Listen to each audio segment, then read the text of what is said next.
할렐루야. 네, 감사합니다. 오늘쯤 되면 함께 모여서 우리 예배합시다. 이렇게 광고를 할 수 있지 않을까 싶었는데 역시 우리 기대, 우리 생각대로 되는 것이 아닌 것 같습니다.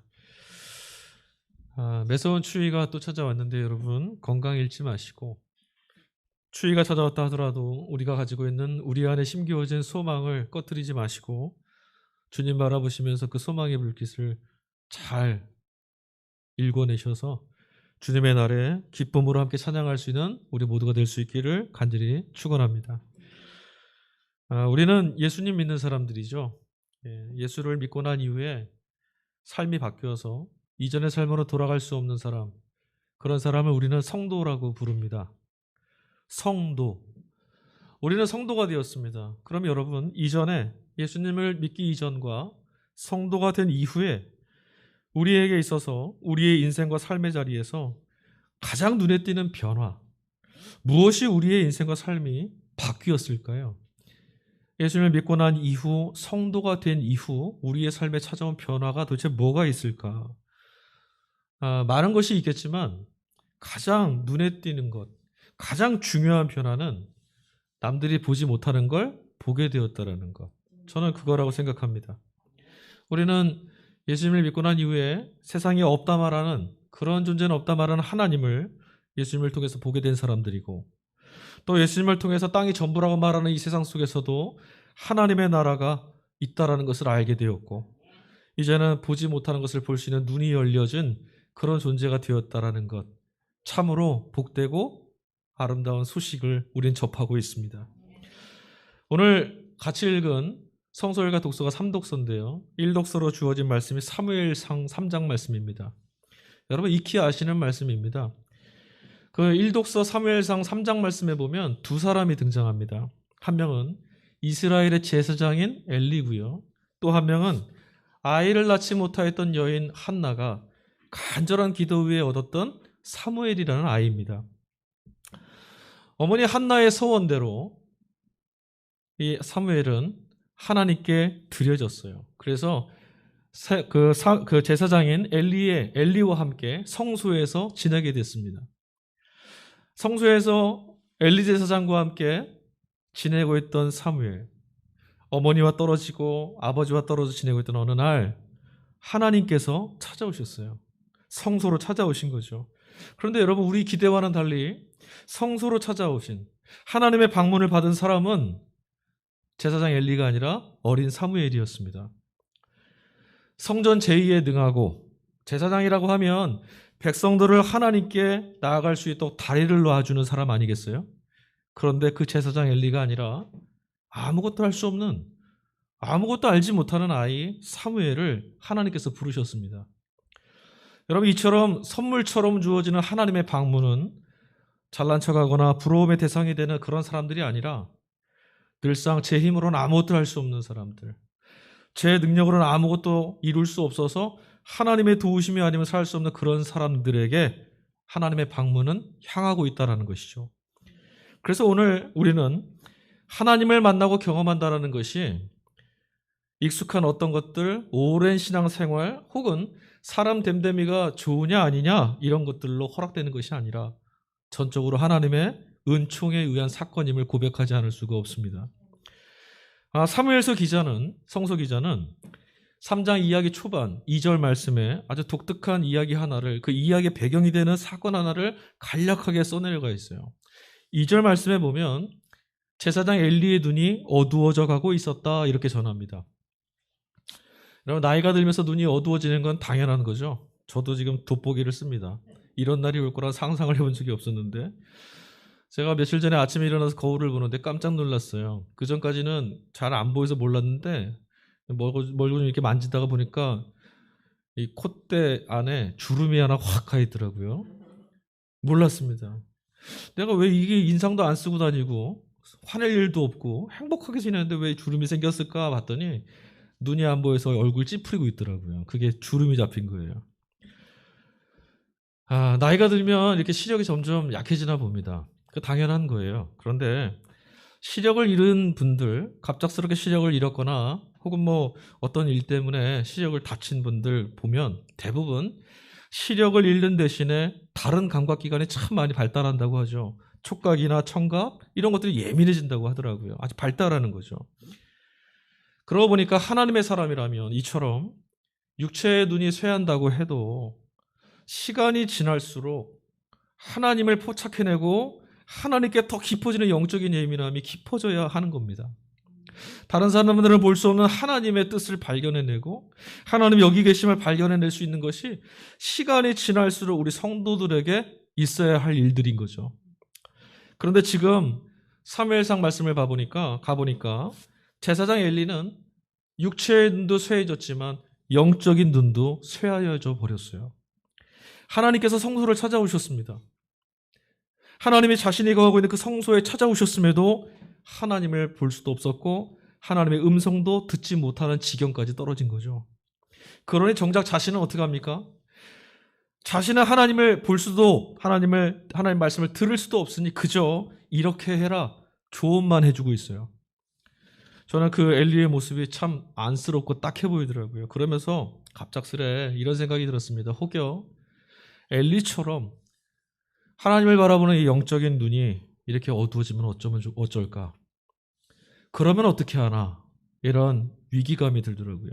사랑하는 성도 여러분, 육체는 쇠하여져도 우리 영혼은 하나님을 바라보는 그 시선만큼은 더 예민해지고 분명해지고 날카로워질 수 있기를 축복합니다. 여러분, 살아가면서 필요한 대부분의 정보를 우리는 어떻게 얻죠? 눈으로 얻을 거예요. 보는 것으로부터 얻지 않습니까? 그러다 보니까 보지 못한다라는 것은 우리에게 굉장히 큰 두려움이 됩니다. 볼 수 없다 생각하면 아찔하잖아요. 그런데 여러분, 정작 중요한 것은 보지 못하면서도 우리 그냥 삽니다. 여러분 보십시오. 하나님께서 우리 삶을 더 풍성하게 하려고 주셨던 것들, 그냥 돈이나 우리가 세상에서 얻어야만 하는 것들, 우리 그것들을 찾으려고 온 힘을 다해 살죠.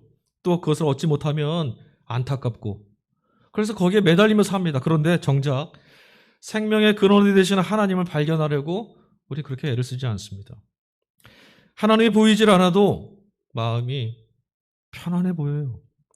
하나님이 함께 계시지 못하는 그런 삶을, 하나님이 함께 동행하심을 누리지 못하는 삶을 살고 있으면서도 그 사실을 안타까워하지 않는 것이 우리들의 오늘 모습입니다.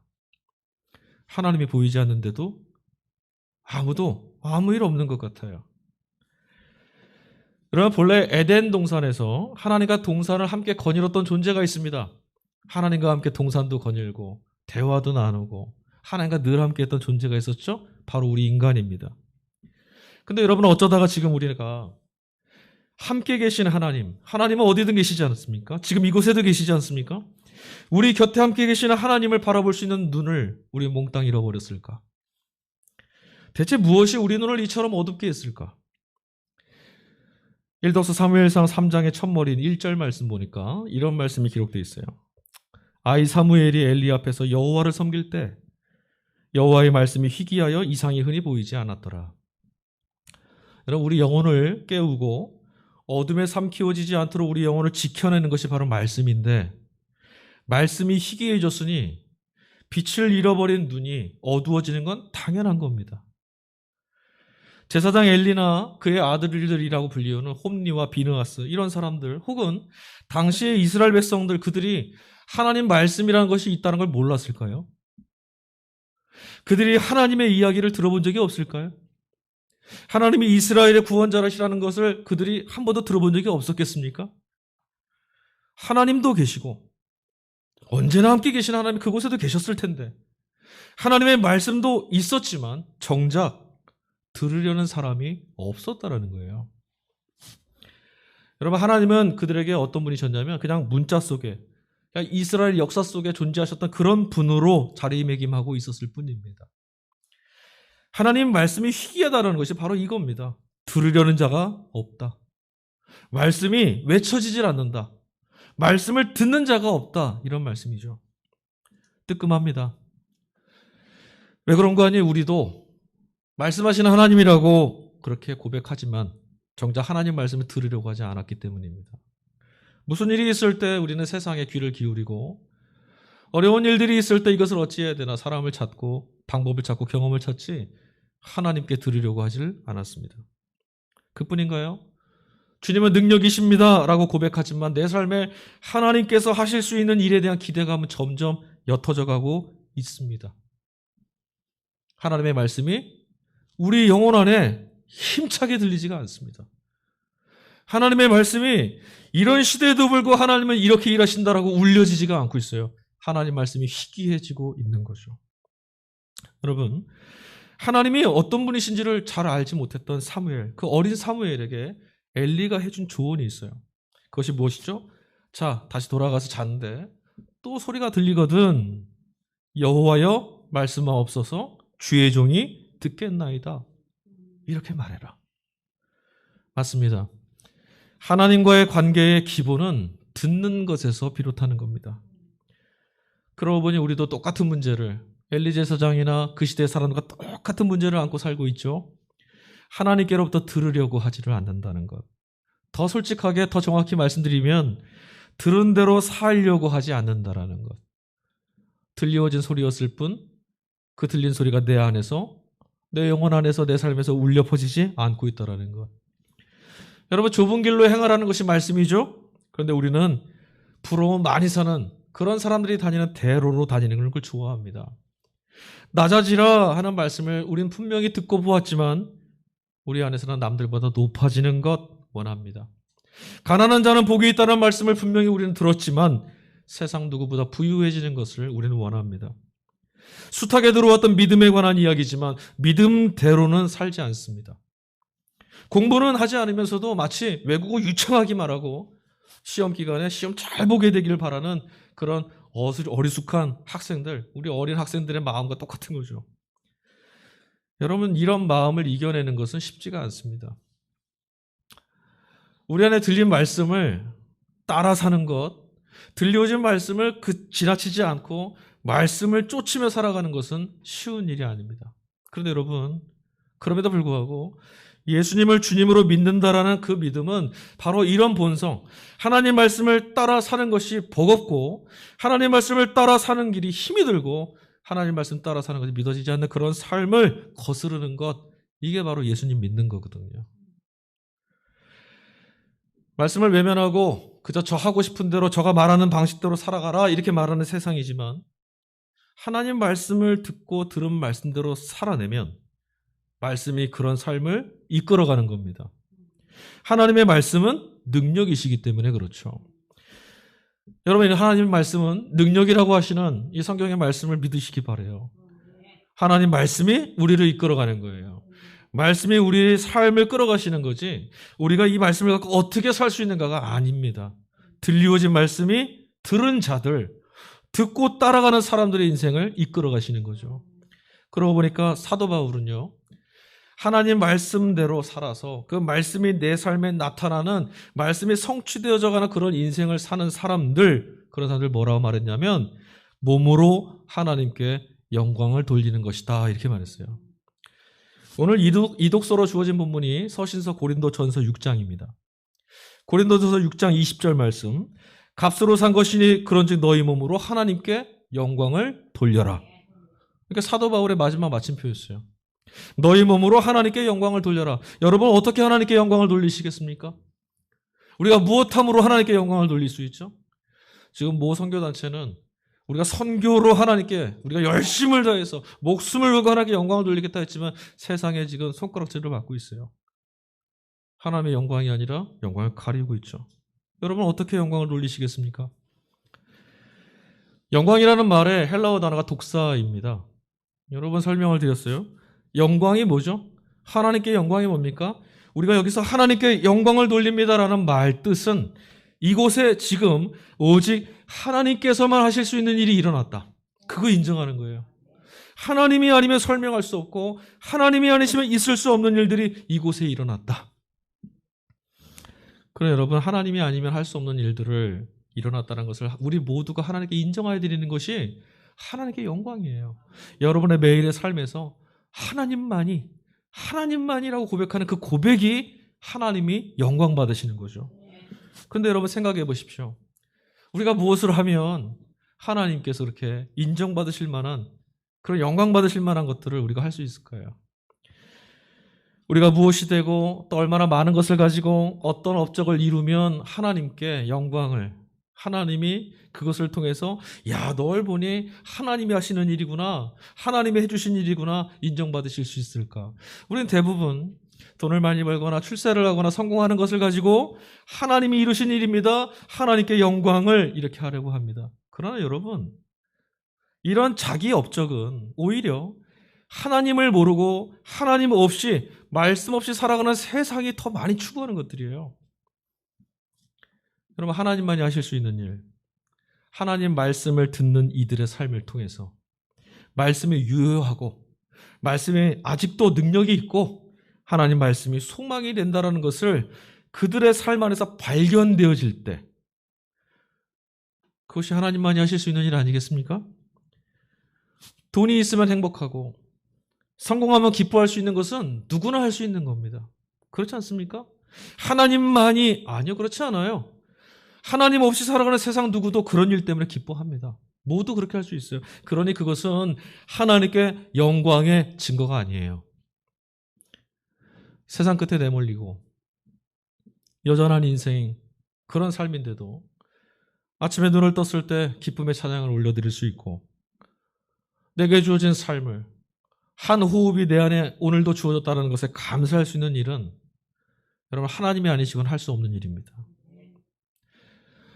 2020년 한 해를 그 절망 가운데 암울함 속에서 지내면서도 하나님 감사합니다, 우리가 이 시간을 통과해 왔습니다, 하나님 감사합니다, 이 고백을 어떻게 할 수 있습니까? 우리 안에 하나님이 계시지 않고는 할 수 없는 고백이죠.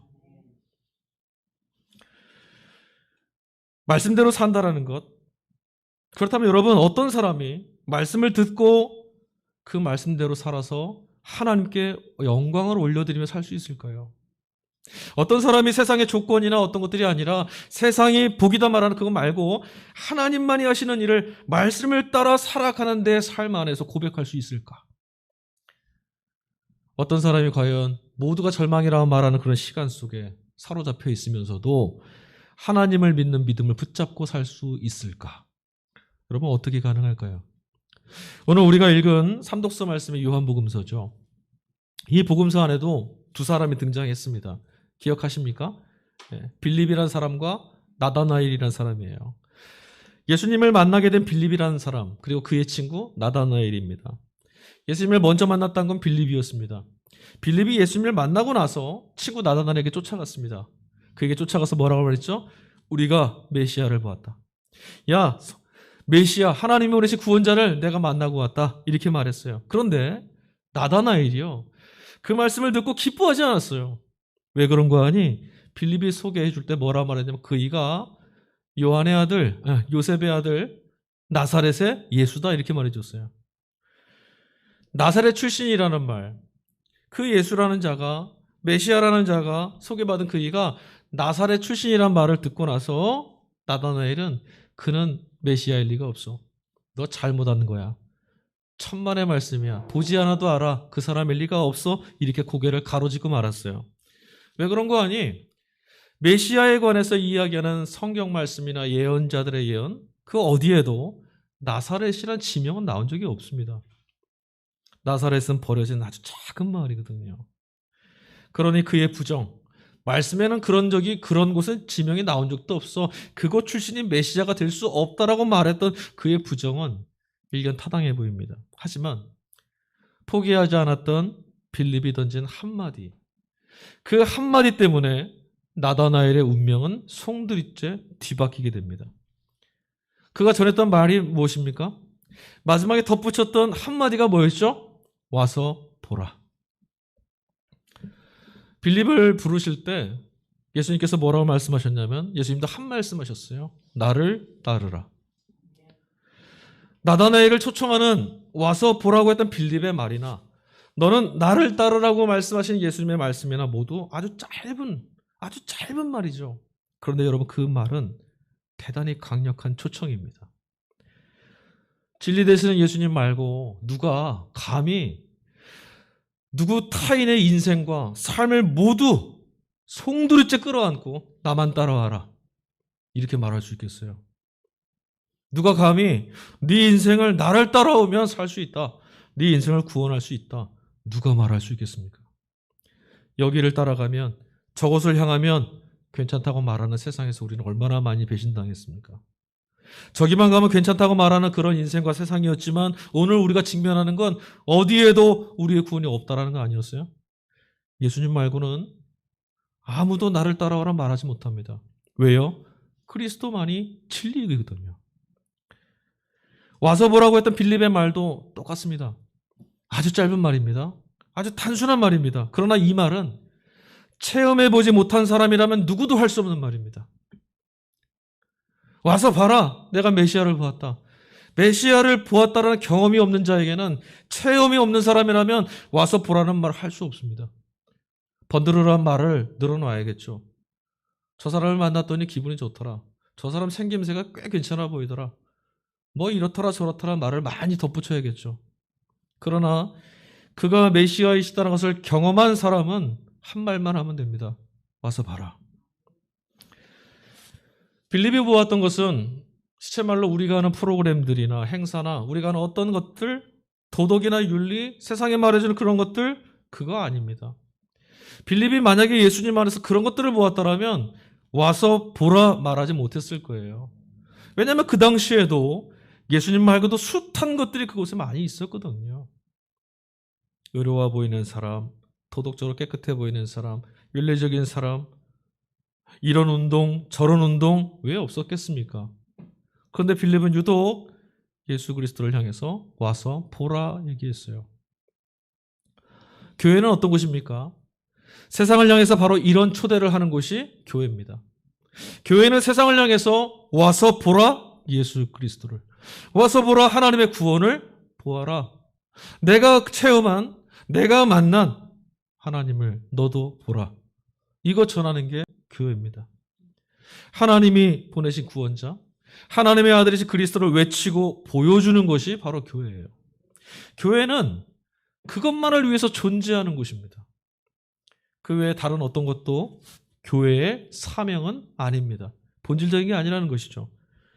여러분, 예수님 외에 어떤 것이 사람의 삶을 바꾸고 인생의 걸음을 바꾸고 자기 자신이 죄인임을 깨닫고 하나님의 은총에 기대며 살 수 있도록, 그렇게 그런 구원의 길로 나설 수 있도록 이끌어갈 수 있겠습니까?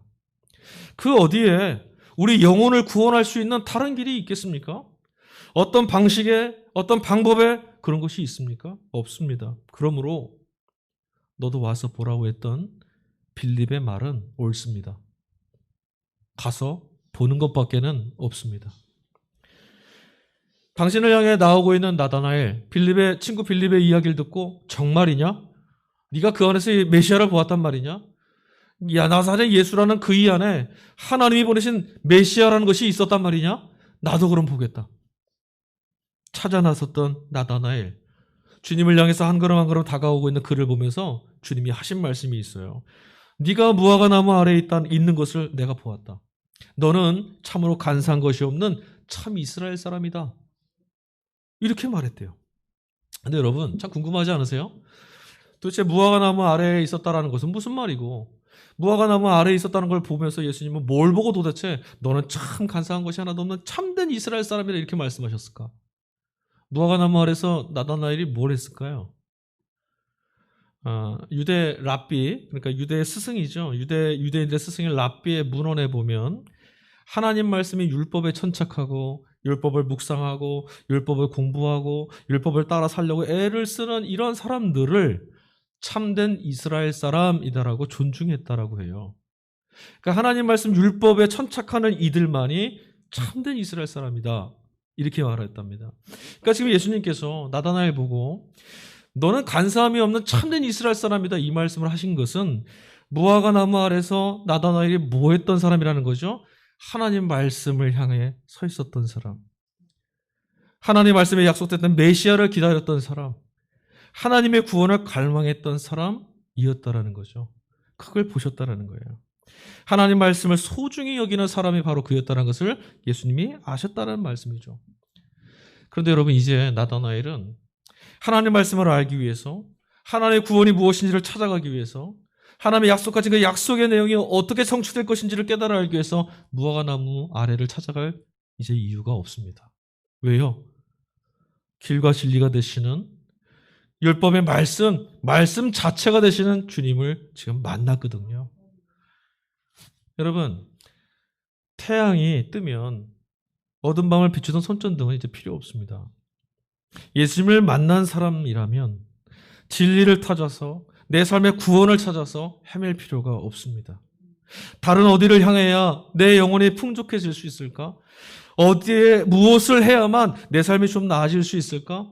내 영혼이 자유를 얻을 수 있을까? 여러분, 다른 곳에 헤매지 않으셔도 됩니다. 예수를 경험한 사람, 와서 보라 말할 수 있는 이라면 이제 손전등은 필요 없는 것처럼 우리에게는 더 다른 진리가 필요하지 않습니다. 게다가 여러분, 자신을 찾아왔던 나다나엘뿐만 아니라 빛을 찾아서 예수님께 나오는 모든 사람들에게, 우리를 포함한 모든 사람들을 향해서 예수님은 큰 약속 하나를 덧붙여 주셨어요. 오늘 같이 읽은 51절 말씀이에요. 또 이르시되 진실로 진실로 너희에게 이르노니 하늘이 열리고 하나님의 사자들이 인자 위에 오르락 내리락 하는 것을 보리라 하시니라. 아멘. 예수님이 얼마나 이게 중요하면 진실로 진실로 아멘 아멘 두 번이나 말씀하셨어요. 여러분, 우리는 이 말씀 이미 창세기에서 한번 보았습니다. 창세기 28장 12절을 말씀에서 한번 보았죠. 형 에서를 피해서 하란 땅을 향해서 막 도망치던 그 와중에 베델에 도착했던 야곱이 꿈에서 하나님을 만나는 그 장면, 그게 오늘 이 장면하고 똑같은 말씀이에요. 야곱은 여러분 어땠었습니까? 아무것도 할 수 없었죠. 그저 생면부지하려면 도망치는 것밖에 할 수 없는 이 상황을 바꿀 수도 없고, 이렇게 엉망진창이 되어버린 인생을 바꿔낼 수도 없는 그런 힘이 없어요. 그냥 도망쳐야 합니다. 인생의 절망 가운데 내몰려서 하룻밤 사이에 도망자가 되어 광야 들판에 내쫓겼던 그 야곱이 그 절망의 시간 가운데서 할아버지의 하나님, 아버지의 하나님을 자신의 하나님으로 경험하게 됐어요. 하늘에만 계시는 줄 알았습니다. 하나님은 아버지와 할아버지의 역사 속에서만 발견됐던 그런 하나님인 줄 알았습니다.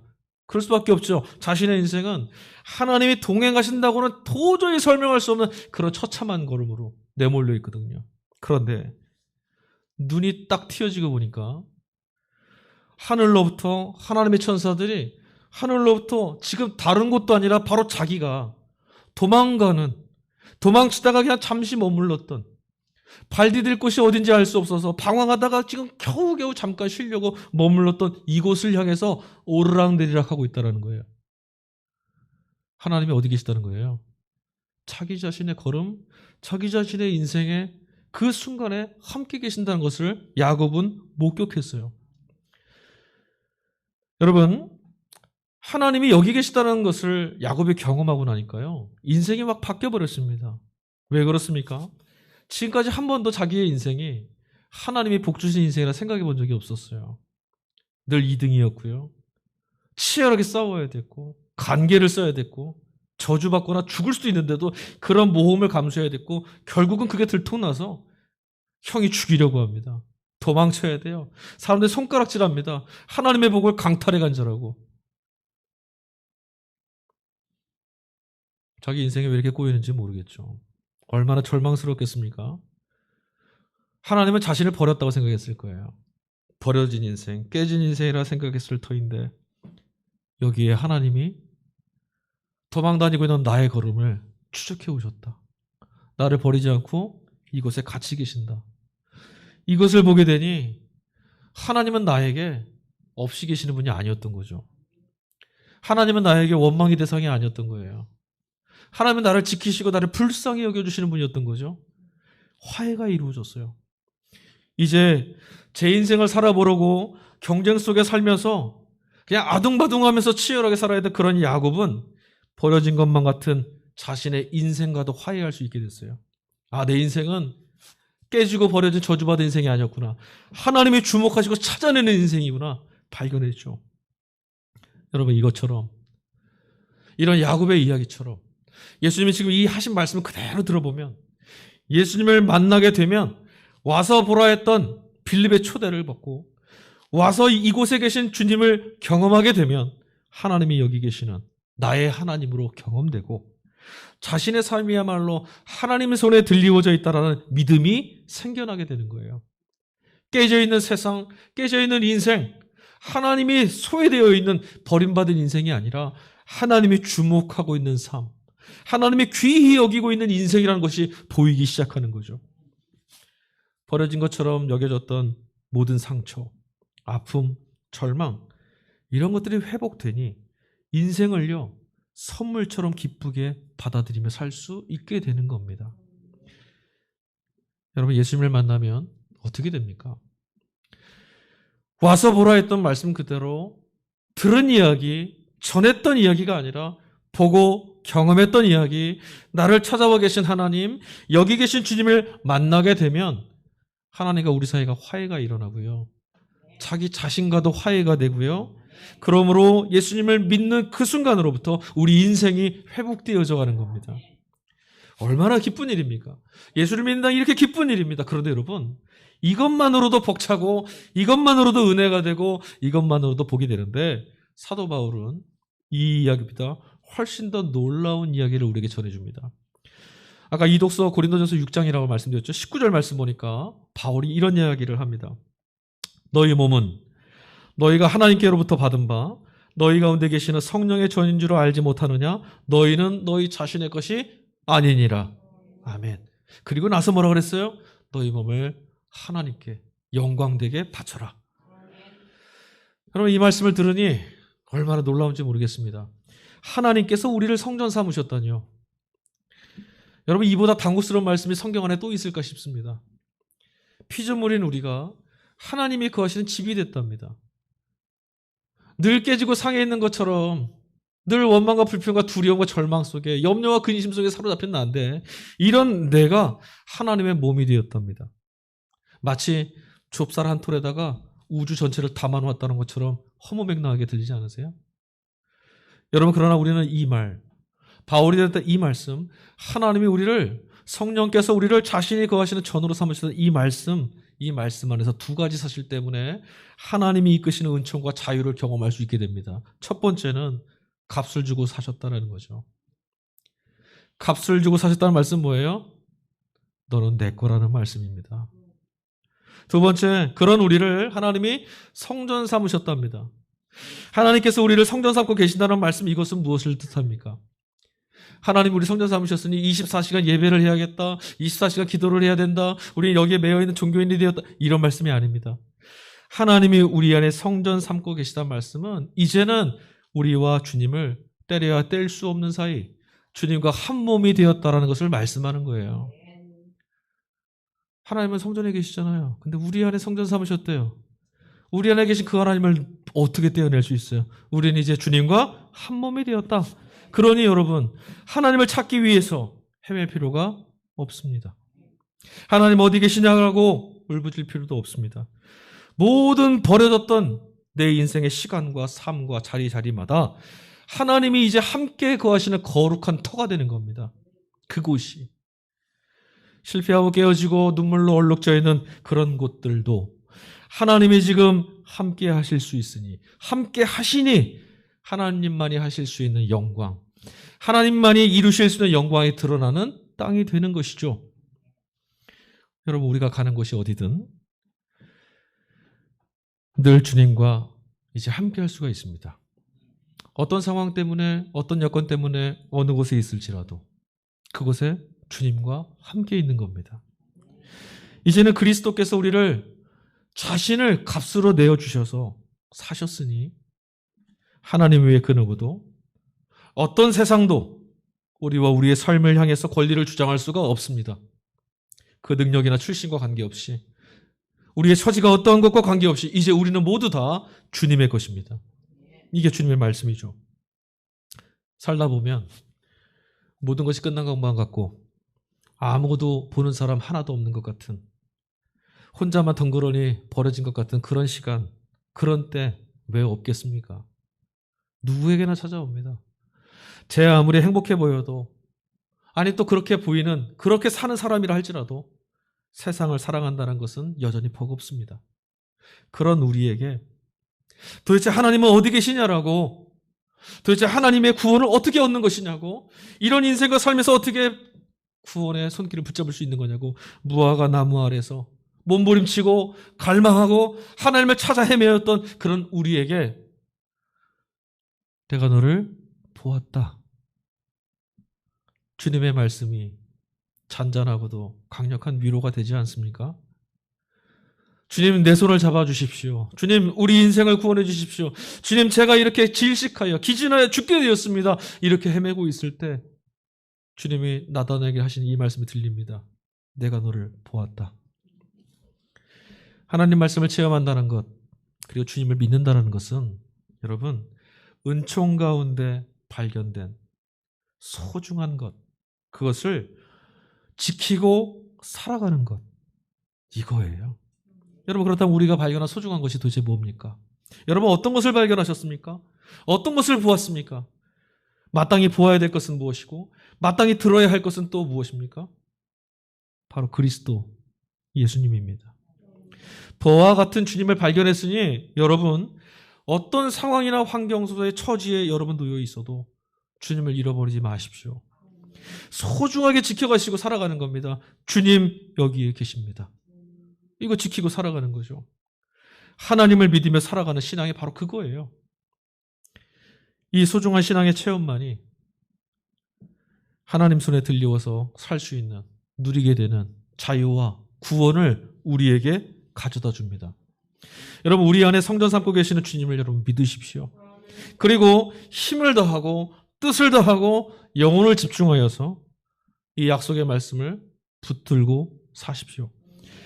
가을 거지가 끝나면 손에 씨앗을 쥐어지죠. 가을 거지 끝에 얻은 그 씨앗을 여러분 겨우내 잃어버리지 않고 잘 지켜내면 봄에 어느 날 그 씨를 뿌리고 그리고 그 씨알이 반드시 우미 돋고 자라게 됨을 보는 것처럼 우리의 삶에서 말씀의 씨가 뿌려진 우리의 삶에 말씀만이 이루실 수 있는 하나님의 영광을 그날에 우리는 반드시 보게 될 겁니다. 주님이 이 약속을 우리에게 주셨죠. 우리는 모두 주님의 것입니다. 이 사실을 믿고 살아가실 수 있기를 간절히 축복합니다. 우리 같이 이 시간에 찬양 한 곡 부르겠습니다.